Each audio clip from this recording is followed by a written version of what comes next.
It was one of those evenings when the world seems to pause. The late afternoon sun was dipping low behind the gray city buildings, casting long shadows across the cracked pavement. A soft breeze ruffled the worn pages of newspapers and tossed a few fallen leaves down the street. At the corner of Maple and Fifth, a small crowd had begun to gather, but not by choice. It was there, in that narrow, grimy alleyway, that Clara sat cross-legged on the cold concrete, clutching an old violin with faded varnish and a cracked bow. Her fingers trembled slightly as she drew the bow across the strings, producing a shaky note that barely cut through the ambient noise of the city. The violin's voice was faint but honest. She played because her baby needed food, and the small coins that fell into her tattered hat were the only hope they had tonight. People passed by quickly, some throwing curious glances, others sneering with thinly veiled contempt. A group of well-dressed young men stopped near the alley's entrance, their laughter sharp and mocking. "Why don't you just get a real job?" one sneered, loud enough for Clara to hear. Another chimed in, "Who'd pay to hear that rusty thing anyway?" Clara's cheeks burned with humiliation. She swallowed her pride and tried to drown out the jeers with another hesitant melody. Her baby, swaddled in a worn blanket, slept peacefully beside her, unaware of the cruelty around them. Then out of the blue, a figure approached from the opposite end of the street. He was impeccably dressed, his tailored coat gleaming in the fading light. His eyes, however, were kind. Not just polite kindness, but something deeper, an understanding that seemed to pierce the walls Clara had built around herself. He stood silently for a moment, listening to her imperfect tune. Then, without a word, he dropped a thick envelope into her hat, making the coins inside clatter together. Clara looked up, startled, but the man had already turned to leave, his silhouette swallowed by the city's shadows. That brief encounter marked the start of something Clara never expected. A connection that would change her world and challenge everything she thought she knew about hope, love, and resilience. Some bonds start quietly, unnoticed, until suddenly they become the center of your universe. The days after that evening slipped by like whispers, the city's noise washing over Clara's small life without much change. Or so she thought. Yet beneath the surface, something was beginning to shift. The stranger's unexpected kindness had stirred something inside her, a fragile hope that had been buried beneath years of hardship. She found herself playing the violin more often, not just out of necessity, but because the music gave her a sense of calm, a thread of beauty in the tangled mess of her world. Each note she coaxed from the strings was a quiet rebellion against the relentless struggle to survive. And every time she played, the memory of the man's eyes, kind and patient, flickered in her mind like a light she hadn't dared follow before. Then one chilly afternoon, as the first hints of autumn painted the trees gold, Clara noticed the man again. He was sitting on a nearby bench, reading a book, his presence calm and steady. This time, he didn't simply drop coins and disappear. Instead, he waited until she finished her song, then smiled warmly. "Your music. It's raw but beautiful," he said softly, his voice like a gentle breeze. "I'm Marcus." Clara blinked, surprised by how easy it was to speak his name. "Clara," she replied, clutching her violin a little tighter. "Thank you. I don't play for pleasure, just to get by." Marcus nodded, his gaze never leaving hers. Sometimes music is more than just a way to survive. It can be a way to live. Their conversation started small. Casual greetings, brief exchanges about the weather or the city's restless energy. But as days turned into weeks, those brief talks deepened. Marcus shared stories of his travels and his passion for art and culture, and Clara, slowly shedding her walls, began to share pieces of her own life, the fears, the dreams, the exhausting weight of being a single mother. Marcus never judged, never rushed. Instead, he listened, and in doing so, gave Clara something she hadn't realized she needed, a connection that wasn't transactional or superficial, but rooted in genuine care. One evening, as twilight melted into night, Marcus surprised her with a small gift, a set of new violin strings, carefully wrapped in delicate paper. "For your music," he said simply. Clara's eyes glistened with tears she didn't bother to hide. In that moment, amidst the clatter of the city and the quiet hum of life around them, their bond quietly blossomed, two souls finding solace in each other's company. The violin, once a symbol of struggle and humiliation, was becoming a bridge between two very different worlds. And as Clara looked up at Marcus, she realized that sometimes the most unexpected people could become the center of your universe. Sometimes the truth hides in plain sight, waiting for the right moment to emerge. The warmth of their growing connection was a welcome light in Clara's otherwise harsh reality. But beneath the surface, both she and Marcus carried secrets carefully guarded. Secrets neither was yet ready to reveal. The city buzzed around them, oblivious to the quiet truths waiting to surface. Clara's world was full of fragments, pieces she'd stitched together since the moment she'd become a mother alone. There was the father she never spoke of, whose absence had left a wound she buried deep. There were the nights she spent wondering if she could ever escape the cycle of poverty that seemed determined to trap her and her baby forever. One evening, Marcus invited her to a nearby cafe, a small place known only to locals. The soft glow of the lamps and the gentle hum of jazz filled the space, creating a cocoon away from the city's harshness.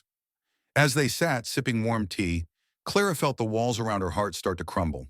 She spoke quietly about her struggles, her fears, and the music that was both her refuge and her burden. Marcus listened intently, but when it was his turn, his own mask slipped. "I come from a world you probably wouldn't believe," he began, his fingers tracing the rim of his cup. "I'm not just some rich man walking the streets out of boredom. I inherited my family's business, a legacy that demands everything from me. Sometimes it feels like I'm living a life scripted by others, not the one I choose." Clara's eyes widened, surprised not by his wealth, but by the vulnerability in his voice. "I never thought you'd have struggles like mine," she said softly. "We all do, in different ways," Marcus replied.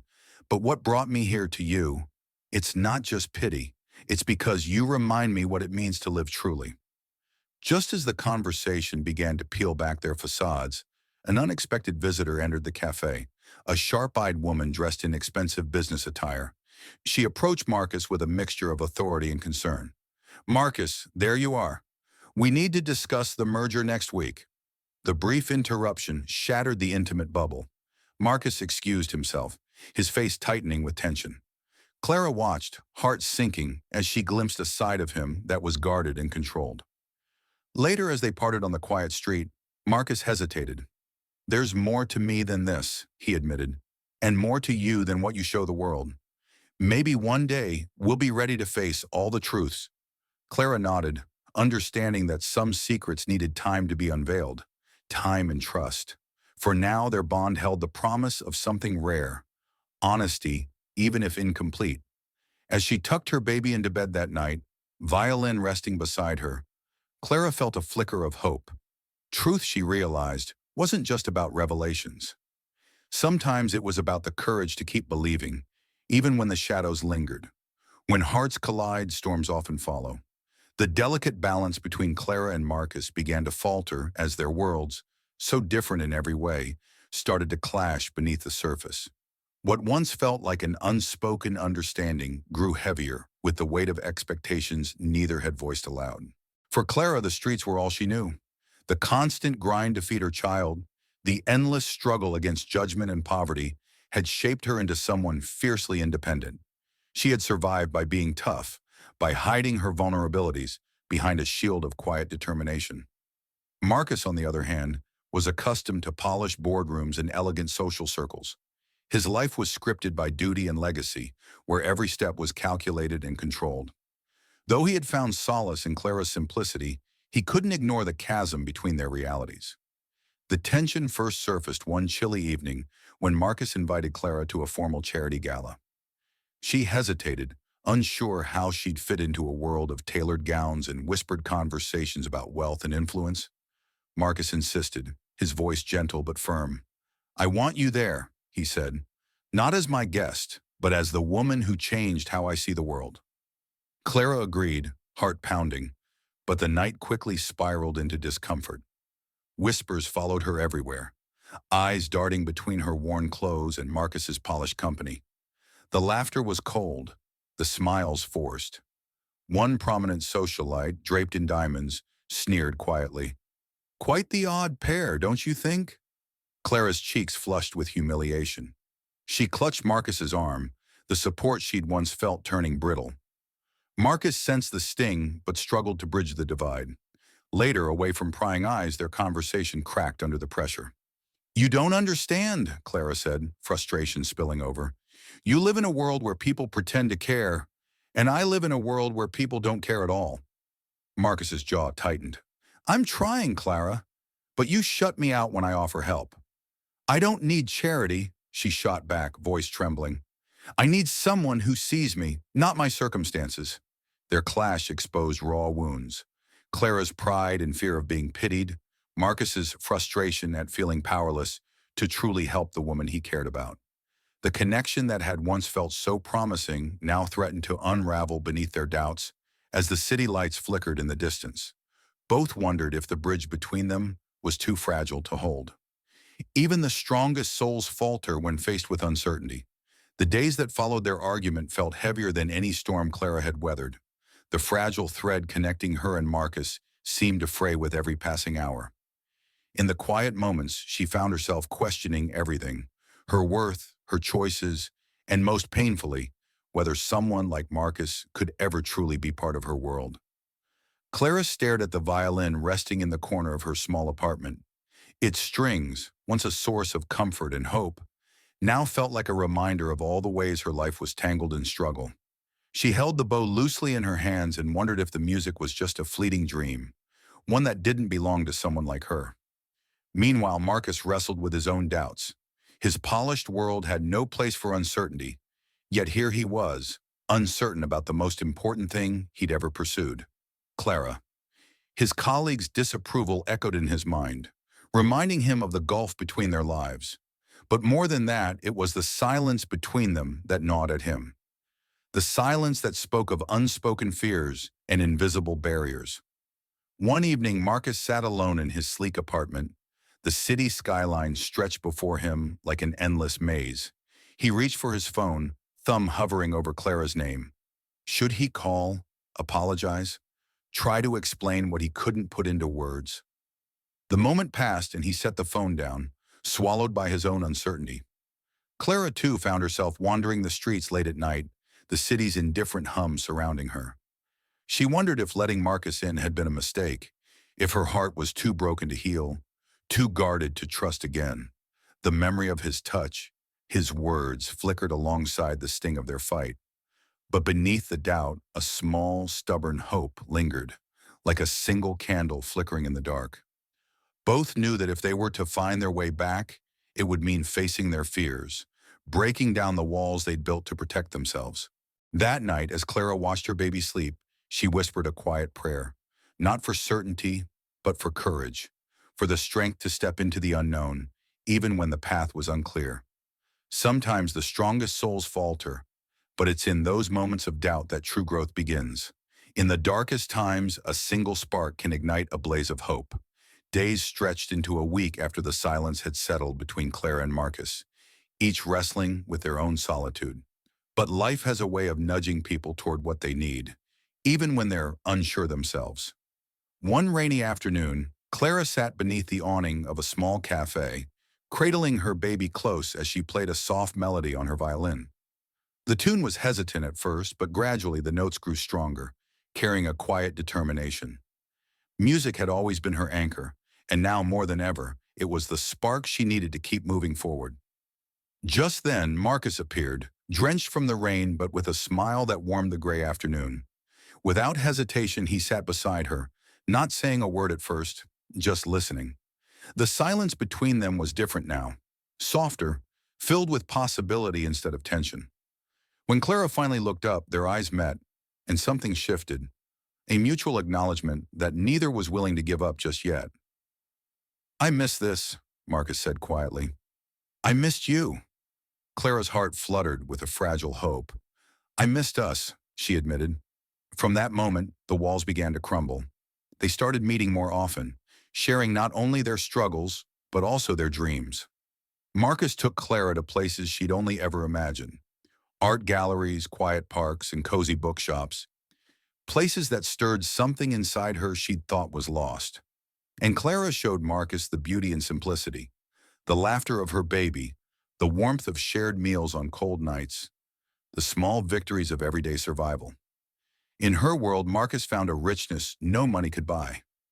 Together, they discovered that hope was not a grand gesture, but a series of small acts, a reassuring touch, a shared smile, the courage to be vulnerable. The music that had once been a symbol of Clara's hardship now echoed with renewed life and promise. With Marcus by her side, the violin's strings sang not just of survival, but of something deeper: love, resilience, and the possibility of a future they could build together. In the darkest times, they found that even the faintest spark could grow into a blaze, lighting the way forward. Some promises are whispered in the silence but echo forever. One crisp evening, beneath a sky scattered with stars, Clara and Marcus found themselves walking along the riverbank, the city's distant lights shimmering on the water's surface. The air was cool, carrying the scent of early autumn leaves and the promise of change. Their conversation had slowed, the usual chatter giving way to a quiet understanding. Clara's baby, bundled safely in her arms, slept peacefully, unaware of the moment unfolding around them. Marcus stopped and looked out over the river, then back at Clara. His eyes held a vulnerability he rarely showed. "I've been thinking a lot about us," he said softly, "about what it means to care for someone when the world feels so uncertain." Clara's heart beat faster. She knew this wasn't just talk. It was a turning point. "Me too," she whispered. He reached out, gently taking her hand, fingers intertwining with hers. "I can't promise that everything will be easy. There will be challenges. Our lives are different in ways neither of us can ignore. But I promise you this: I will stand by you, not out of obligation, but because I want to, because I believe in you, in us." Tears welled in Clara's eyes, a mixture of relief and hope washing over her. The weight she had carried alone for so long now felt lighter, shared. In that quiet moment, words became more than sounds. They became a bond, a vow whispered in the stillness that would echo through their lives. She squeezed his hand, her voice steady. "I promise too, to trust, to fight, to love, even when it's hard." The river's gentle current seemed to carry their promises downstream, weaving them into the fabric of the city night. And though their journey was just beginning, they knew that some promises, spoken softly but truly, could hold the power to change everything. Life has a way of surprising us when we least expect it. Weeks passed, and the rhythm of Clara and Marcus's lives began to intertwine like the soft harmonies of a well-played duet.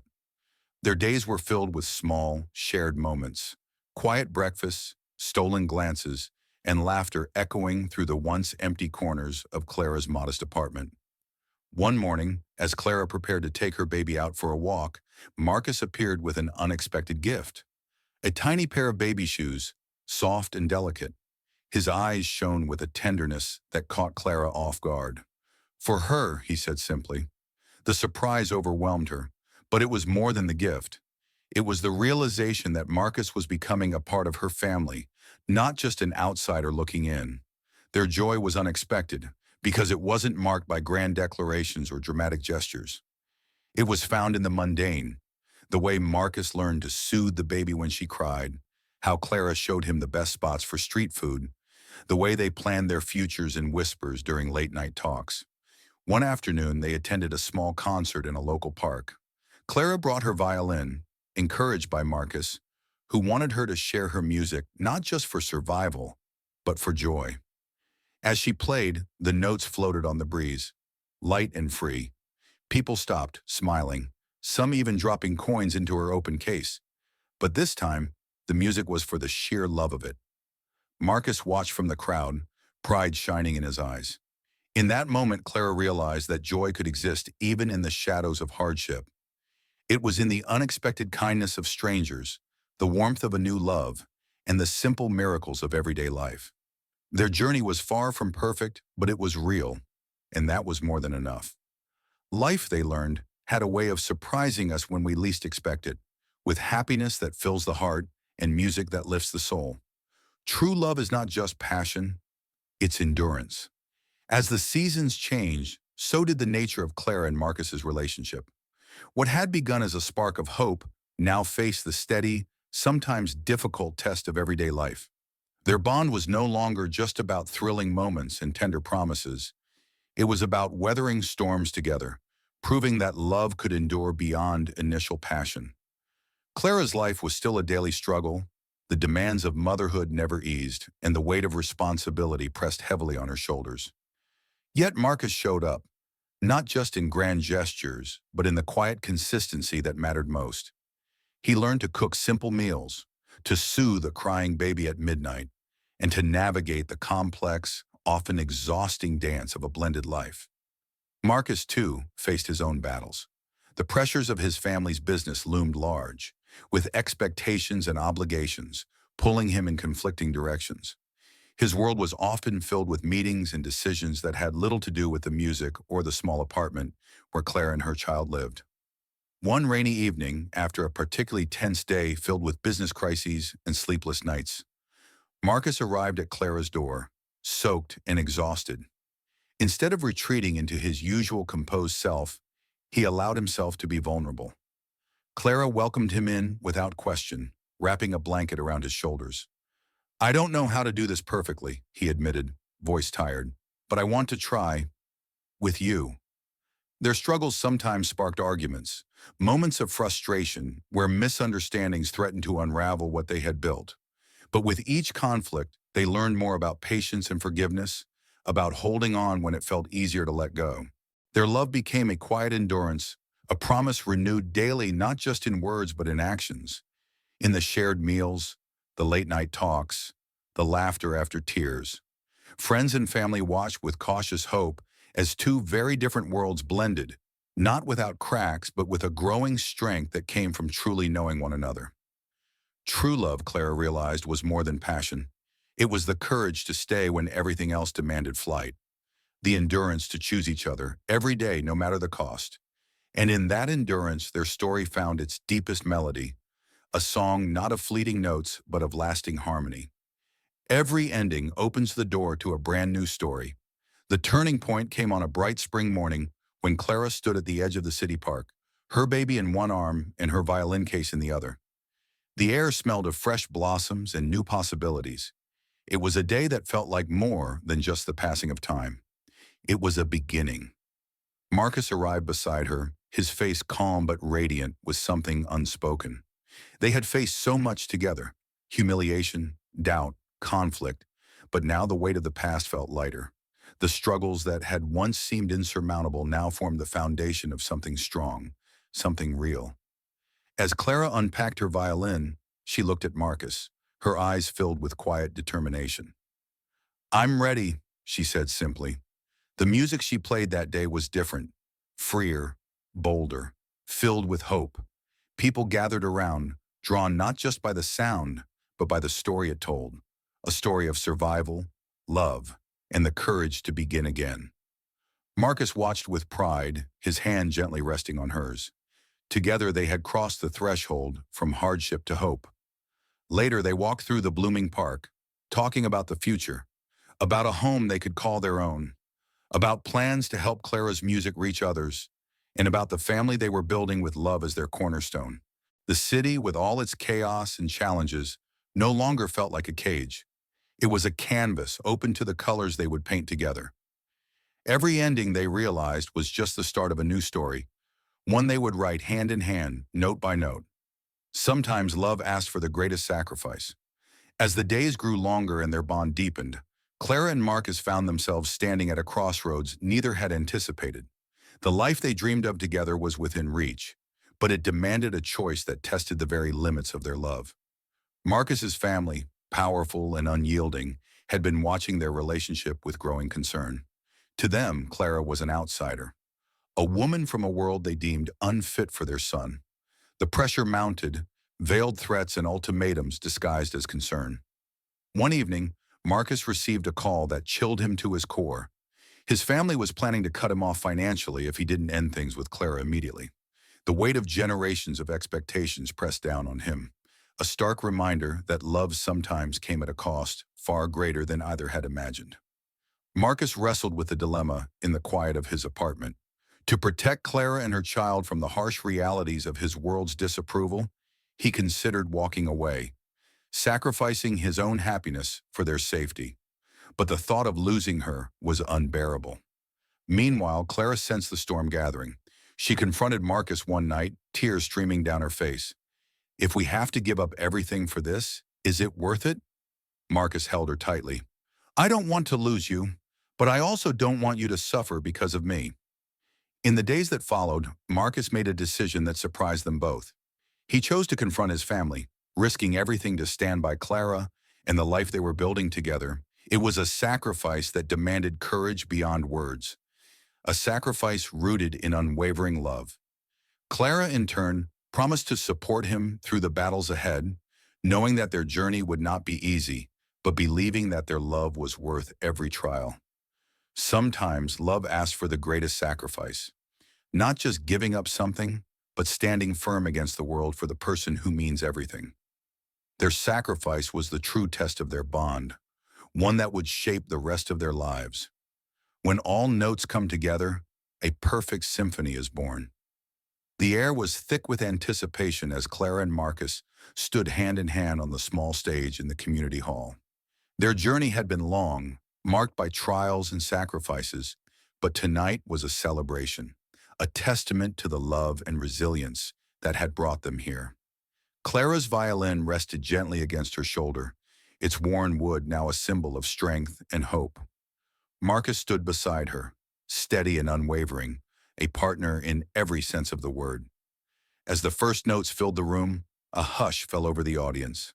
The melody was richer, deeper, the sound of two lives merging in perfect harmony.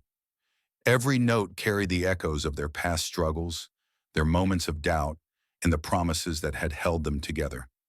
The music swelled and softened, rising and falling like the tide, reflecting the full spectrum of their journey. It was not flawless. There were imperfections, pauses, and breaths, but it was beautiful because it was real. Around them, faces glowed with warmth and admiration. Friends, family, neighbors, all who had witnessed their story in one way or another, shared in the magic of the moment. When the final note lingered in the air and faded into silence, the room erupted in applause. Clara and Marcus looked at each other, tears shining in their eyes. This was more than a performance. It was the culmination of a love that had been tested, challenged, and ultimately triumphant. Together, they had created something extraordinary, a perfect symphony born from the fusion of their hearts. As they stepped off the stage, the future stretched before them like an open score, full of possibility, promise, and endless new melodies to write together. Their story was far from over. In fact, it was only just beginning,